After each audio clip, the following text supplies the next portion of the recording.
Hey, welcome back to the channel. Thanks for stopping back by. This is the Samurai. This morning we had a few questions on my channel about how I made these fender flares and how I did this Samurai the way it is. Started out, this thing was rusted. It was a blue little Samurai with chrome wheels. It was rusty. All around the fenders was rusted, and I just took a plasma cutter and just started cutting the rust out. And after I got the rust cut out and kind of had a good foundation to go from, I plated that with 1/8 plate, the same shape as what I wanted there. See up under here. And then I bent my tubing and laid the tubing up there and tack welded it.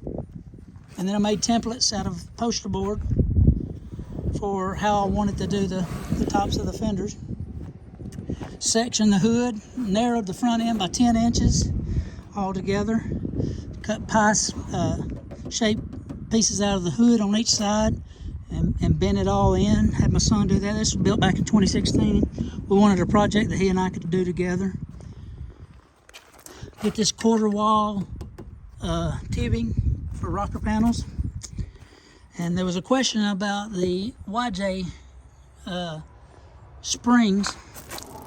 And all I did was I downloaded a template that I found on the internet for mounting these, and then just welded them up, cut them out with a torch, ground them down.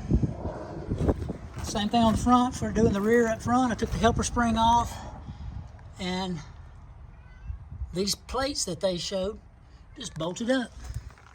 Made my own shackles, so it's sprung under. But it looks like it's raised up because I got all this clearance from where I cut these tubs. And I made my own inner fenders then. Once all this was tubbed, I had to make new inner fenders on front and rear on this thing. I put the oh dadgummit. Put the 1.6 out of a Suzuki Sidekick in this thing.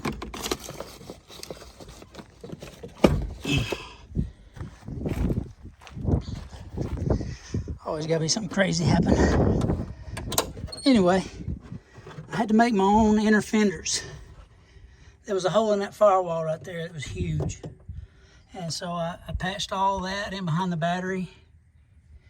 And then I put this 1.6 out of a Suzuki Sidekick in it.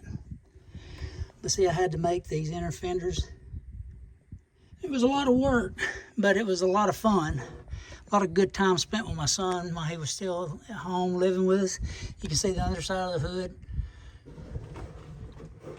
Okay, you can see back there where done cutting and all that. And from the outside, putting that old bed liner on it, it looks good, but I'm going to show pictures along the way of kind of how I did this. I did the bumper, did the grill. This was a piece I had water jetted from a buddy of mine. And then I made these headlight holes, welded it all together to make that one piece. The rear bumper's just 1/8 wall tubing, kind of plated in between them with a little plate to give me somewhere to put the lights. But there was a few questions, so I just thought I'd take time and make a little video and show how all that was done. Thank you. If you don't mind, please subscribe to the channel. Help me out.